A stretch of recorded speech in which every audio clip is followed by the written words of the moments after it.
नमस्कार, जय माता दी। मैं हूँ आपके अपनी लाइफ डिज़ाइनर जीतू आचार्य। सिंह राशि तक पहुँच गए हैं हम लोग। अपनी जर्नी को आगे करते करते अब हम लियो यानी सिंह राशि पर पहुँचे हैं। अब जब हम सिंह राशि की बात कर रहे हैं तो 2025 की बात कर रहे हैं।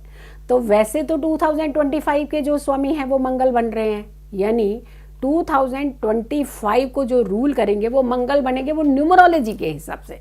लेकिन जब हम ग्रहों के हिसाब से बन रहे हैं, संवत के हिसाब से बात करेंगे, जो कि चैत्र प्रतिपदा में जाकर के पहला दिन होगा हिंदी कैलेंडर का, हिंदी नव वर्ष जिसे हम कहते हैं। ये तो इंग्लिश है।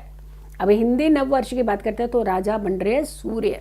अब सूर्य की राशि का ही बात कर रहे हैं हम लोग। अब सूर्य की जर्नी कौन सी राशि से शुरू होगी, 2025 में ये कहाँ तक चलेंगे, कौन सी राशि तक पहुंचेंगे और कहाँ इनकी जर्नी समाप्त होगी। सबसे पहले तो इनकी जर्नी मकर राशि से शुरू होगी, यानी कैप्रिकॉर्न से। पुत्र की राशि से इनकी जर्नी 2025 में, जो न्यूमरोलॉजी के हिसाब से मंगल की हम साल की बात कर रहे हैं, तो मकर राशि से शुरू होगी और दिसंबर में जाकर के धनु राशि पर जाकर के, गुरु की राशि में जाकर के सूर्य की जर्नी जो है वो समाप्त होगी। तो अब ये है तो अच्छी जर्नी मानी जा रही है। अब ये देखते हैं कि इसका इम्पैक्ट जो है आपके जीवन में किस तरीके का रहने वाला है। देखिए, राजा जब बन करके आ जाएंगे सूर्य, तो आपको कितना फायदा देंगे। सिंह राशि वालों को तो बहुत कुछ बूम मिलने वाले हैं इस बार में, बहुत अच्छे अच्छे फायदे। गुरु की अगर हम जाने, क्योंकि गुरु की इसीलिए बात कर रहे हैं कि मुख्य प्लेनेट को हम इग्नोर कर ही नहीं सकते। Jupiter, Shani, Rahu, Ketu. Rahu Ketu shadow planet है, लेकिन इसका इम्पैक्ट बड़ा सॉलिड देते हैं वो। जिसके कुंडली में अच्छा इम्पैक्ट दे देंगे तो उनको तो माला माल बना देते हैं। आपने देखा होगा बहुत सारे लोग जो हैं शेयर मार्केट, सट्टा, ये वो करोड़ोंपति बन जाते हैं उससे, लेकिन कुछ डूब जाते हैं। यानी ये राहु का ही कमाल है। तो अब देखिए राहु कितना इम्पैक्ट डालेगा आपके ऊपर, ये भी देखने की जरूरत है। गुरु की अगर हम जर्नी की बात करते हैं तो वृष राशि शुरू करके मिथुन राशि तक इसकी जर्नी सिर्फ एक घर आगे जंप, यानी एक राशि का बदलाव कर रहे हैं सिर्फ। और वहीं अगर के हम गुरु की अगर हम बात करते हैं तो वो आपकी राशि से 11th में और आपकी राशि से 10th भाव में, ये दो भाव जो हैं इंडिकेट हो रहे हैं, 10th और 11th, यानी इनको डेडिकेट हो रहे हैं 2025 में। इनका जो चेंज है बस यहीं पे दो राशियों में ही रहने वाला है, दो भावों में ही रहने वाला है। धन के मामले में हो या बहुत सारी चीज़ें डिफरेंट है, काम के मामले में बहुत सारी चीज़ें इम्पैक्ट डाल सकती हैं। शनि की बात करते हैं, मीन राशि में रहेंगे ये, आपकी राशि से ये अष्टम भाव में रहेंगे। और अष्टम का शनि जो होता है वो बहुत सारी चीज़ों को, गुप्त हिडन चीज़ों को, अंधेरे में रखते हुए चीज़ों को अंदर अंदर अंदर गति से, कहते हैं ना बहुत सारे लोग हैं ये अंदर गति से चलते हैं जी, ये इनका सामने अस्तित्व समझ में नहीं आता, और वाकई वो समझ में नहीं आते, वो बड़े हिडन होते हैं वो।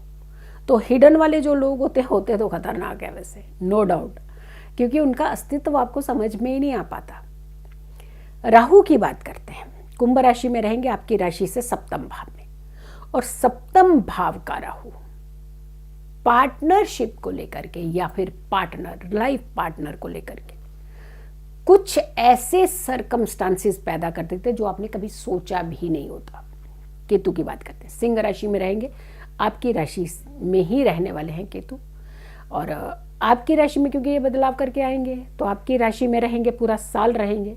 तो यहाँ पर किस अध्यात्म की तरफ बढ़ेंगे, रुझान बदल जाएंगे, कुछ चेंज हो जाएंगे, माइंड चेंज हो जाएगा, माइंड सेट चेंज हो जाएगा। आप ये नहीं करेंगे, वो नहीं करेंगे, कुछ और ही करने लगेंगे, जो कभी सोचा नहीं होगा आप वो काम करने लगेंगे।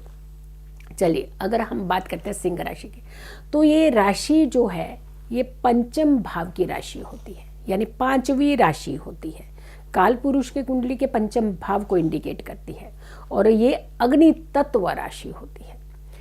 मंगल अग्रेसिव प्लेनेट, मंगल अग्नि तत्व, सिंह अग्नि तत्व, भिड़ जाएंगे आपस में बहुत ज़्यादा। आपको कुछ चीज़ें जो है ये चेंज करता हुआ नज़र आ रहा है स्वास्थ्य के लिहाज से। सबसे पहले हम स्वास्थ्य की ही बात करते हैं, हेल्थ की बात करते हैं। हेल्थ आपका कैसा रहेगा, सबसे बड़ी बात है कि हेल्थ को लेकर के आपको काफ़ी अटेंटिव रहने की ज़रूरत है। 29 मार्च के बाद शनि ग्रह आपकी 8वें भाव में रहेंगे, 18 मई को राहु आपके 7वें भाव में, और सबसे बड़ी बात है केतु आपकी राशि में रहेंगे। तो ये कुछ ना कुछ आपकी जिंदगी के अंदर हेल्थ को लेकर के प्रॉब्लमेटिक चीजें तैयार करने वाले हैं। भले ही स्वामी आपके जो हैं राजा की गद्दी पर आप ही के ग्रह रहेंगे, सूर्य रहेंगे, लेकिन फिर भी जब संवत बदलेगा तब तो राजा की गद्दी बदलेगी। अप्रैल से पहले क्या करेंगे आप? तब तक तो संभलना है ना। तो आप थोड़ा सा पहले संभल करके रखिए, अपने आप को अटेंटिव रखिए, खाने पीने में थोड़ा डिसिप्लिन हो जाइए, थोड़ी चीज़ों में बदलाव लाइए। जबकि राजा की राशि है तो डिसिप्लिन होती है ये, बट फिर भी दूसरे ग्रहों का कई बार प्रभाव ऐसा हो जाता है कि जो अच्छे खासे इंसान है ना वो गलतियां करने लगते हैं। जैसे कि ना ये तो बड़ा डिसिप्लिन था, अरे इसने ऐसी चूक कैसे कर दी, ये तो बड़ा सिस्टमेटिकली पर्सन था, तो उसने ऐसी गलती क्यों कर दी। अब जब दूसरे ग्रहों का प्रभाव होगा तो कहते ना बुद्धि फिर जाती है, तो यहाँ फिर सकती है बुद्धि। तो यहाँ पे आपको थोड़ा सा संभलना है, अटेंटिव रहना है 2025 में, स्पेशली अप्रैल मई तक तो आप जरूर अटेंटिव रहिएगा। करियर की बात करते हैं। 29 मार्च को 29 मार्च को शनि ग्रह आपके 8वें भाव में होंगे। यहाँ सबसे अच्छी बात क्या है कि बहुत सारे लोग जो आपको तंग करते होंगे ना, जो पीठ पीछे वार करते थे, सामने तो हाय आप जैसा कोई नहीं, हम आपके आप हमारे, कितना अच्छा बोलते हैं ना। कुछ लोग बोलने में बड़े स्ट्रांग होते हैं, आप जैसा कोई नहीं, आपके बिना हम रह नहीं पाते, हम ये नहीं, और वही सबसे पीछे खंजर भोग रहे होते हैं ऐसे लोगों से। और ये सबसे बड़ी बात है कि वो आपके नहीं, हर किसी के साथ ऐसे होते हैं। तो यहाँ पर ऐसे लोगों से थोड़ा सा अपना बचाव कीजिएगा, क्योंकि पीठ पीछे वार कर सकते हैं लोग आपके। और वहां पर क्या होता है, वार तो करेंगे लेकिन शनि देव क्या है, उसका चेहरा भी सामने लेकर के आएंगे। कहते हैं आईना दिखता है ना, तो आपको आईने की तरह वो लोग दिख भी जाएंगे। हो सकता किसी के माध्यम से आपके कान तक बात पहुंच जाए, पर पहुंच जाएगी। तो उसके बाद तो आप अटेंटिव हो जाइए। पहले तो नहीं अटेंटिव है, लेकिन उसके बाद जब सुन लिया कि ये व्यक्ति आपके लिए सही नहीं है, तब तो आप अटेंटिव हो जाइए। अटेंटिव हो जाएंगे तो देखिएगा फिर कैसे फायदे मिलते हैं। फिर सामने वाले ढेर होने लगते हैं और आप फायदे की तरफ बढ़ते हैं। लेकिन हाँ, काम को लेकर के कुछ थोड़ी सी समझदारी रखिएगा। कुछ डिले हो सकती हैं कुछ चीज़ें, लेकिन इससे घबराइएगा नहीं, क्योंकि काम डिले होंगे, डिनाई नहीं होंगे। क्योंकि शनिदेव ना डिनाई नहीं करते हैं चीज़ों को, थोड़ा डिले कर देते हैं। लेकिन डिले में ही हम लोग ऐसी हार मान लेते हैं कि नहीं नहीं अब तो हमारा कुछ नहीं होना, तो हमारा कुछ नहीं होना तो हम अपना नुकसान खुद ही कर लेते हैं। चलिए, प्यार के हिसाब से अगर हम देखते हैं तो प्यार करने वालों के लिए तो ठीक है, ठीक है, नहीं शक पैदा कराएगा। आप शक्की होते जाएंगे, छोटी छोटी बात पर शक करेंगे। थोड़ी देर के लिए अगर सामने वाले ने फोन नहीं उठाया ना, पक्का कहीं गए हुए हो आप, किसी और से मिल करके आए, ये शक जो है ना, ये आपके रिश्ते को सही से नहीं चलने देगा। पक्का, ये जो चीजें होती है, ये जेस्चर्स होते हैं ना, ये रिश्तों में कड़वाहट ही पैदा करते हैं। देखिए, वहम का कोई इलाज नहीं होता ना, जैसे शक का भी कोई इलाज नहीं है। शक का इलाज सिर्फ वही है कि उसको क्लियर कर लीजिए, थोड़ा सा फेथ करिए, विश्वास करिए, ताकि आप अपने रिश्ते को थोड़ा सा समझ पाए और रिश्ते को संभाल पाए। पारिवारिक स्थितियाँ, थोड़ा सा पारिवारिक स्थितियों की अगर हम बात करते हैं तो यहाँ पर आपके लिए थोड़ा सा बेटर फील हो रहा है। कुछ प्लानिंग करिए परिवार के साथ बैठ करके, बड़ा अच्छा फ़ायदा होने वाला है, क्योंकि प्लानिंग से आपको फ़ायदा मिलेगा और बड़ा फ़ायदा मिलने वाला है। तो यहाँ पर अगर आप थोड़ा सा एक बॉन्ड अपने परिवार के साथ अच्छा रखेंगे तो आपको फ़ायदा मिलेगा। अगर आप छुपा छुपा के हिडन करके रखेंगे ना बातें, तो आपका नुकसान होगा।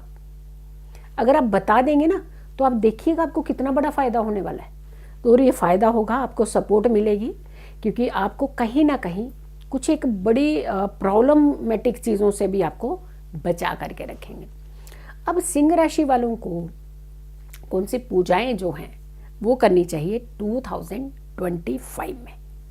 किस देवी देवता को आपको सबसे पहले अच्छा सा कंट्रोल करके रखना है? कंट्रोल मतलब वो आपकी बात माने, भगवान आपकी सुने। तो सबसे बड़ी बात है, तो आपको एक तो सिंह राशि वालों को पूजा कौन सी करनी चाहिए। दूसरा, सूर्य को, क्योंकि सूर्य आपके अधिपति हैं, आपकी राशि के स्वामी हैं। और सूर्य, ये सबसे बड़ी बात है कि पूरे संवत में, साल भर में, हिंदी कैलेंडर के साल भर में राजा बनकर के रहेंगे। आपको बड़ा फायदा मिल सकता है। सूर्य देव को जल देना शुरू कर दीजिए, जबकि सर्दियों में तो देंगे ही नहीं, उठेंगे नहीं। हमें पता है कि सूर्य देव कब से आकर के दरवाजे खटखटा रहेंगे, उठ जाओ भाई साहब उठ जाओ, लेकिन नहीं उठेंगे। हम कह रहे हैं कि उठ जाइए, उठ करके आप सूर्य देव को नहा धो करके जल देना शुरू करिए, बड़ी अच्छी एनर्जी मिलेगी। गुड़ का सेवन करिए आप, और हनुमान जी की आराधना कीजिए। कहते हैं ना, हनुमान जी की एक बड़ी खासियत है, जहां छोटा बनना, इतना छोटा बन जाएंगे, अपना बना लेंगे सामने को। जहां विशाल बनना है वहीं विशाल बनते हैं। यानी जब नरमी से काम निकल सकता है तो वहां गर्मी की जरूरत नहीं होती। तो छोटे बन जाने में क्या दिक्कत है। छोटा बनकर के आप बहुत कुछ हासिल भी तो कर लेंगे। तो ये छोटा बनना मीन्स कि आप नीचे नहीं गिर रहे नजरों से, आपने सामने वाले की नजरों में और अपना अस्तित्व बढ़ाया है। तो यहां पर थोड़ा सा समझ में फर्क आ जाता है। इसके अलावा आपको गेहूं को, अगर हो सके तो अपने घर में गेहूं उगाइए, और उसकी शाखें जो होती हैं उसको पानी में डाल करके वो थोड़ा सा जल हर संडे को पीना शुरू करिए। गुड़, जैसे हमने कहा, गुड़ खाइए, बहुत अच्छा रहेगा। और वीडियो को शेयर कीजिएगा, ज़रूर कीजिएगा इस वीडियो को शेयर, क्योंकि यहाँ गवर्नमेंट सेक्टर भी आपके लिए मजबूत हो रहा है। ऐसे लोगों को जो गवर्नमेंट सेक्टर में जाने वाले हैं उनके लिए बहुत अच्छा होने वाला है। अगर आप इनकी आराधना करते हैं, पूजा भक्ति करते हैं, सूर्य को जल देते हैं, थोड़ा जल्दी उठते हैं, या फिर थोड़ा सा नरमी से पेश आते हैं, तो आपकी ज़िंदगी में गवर्नमेंट सेक्टर के भी दरवाजे खुलने वाले हैं, आपके एक अच्छे लेवल के दरवाजे खुलने वाले हैं। सो वीडियो को ज़्यादा से ज़्यादा लोगों तक ज़रूर पहुंचाइएगा। अगर चैनल सब्सक्राइब नहीं किया तो ज़रूर कीजिए, वीडियो शेयर कीजिए, और मेरी आने वाली हर वीडियो को ज़रूर देखें। खुश रहे, स्वस्थ रहे, पॉजिटिव रहे। पॉजिटिव रहते हैं तो हर समस्या से हम दूर रहते हैं। जल्दी हाजिर होंगे एक अच्छी वीडियो के साथ। तब तक के लिए नमस्कार, जय माता दी।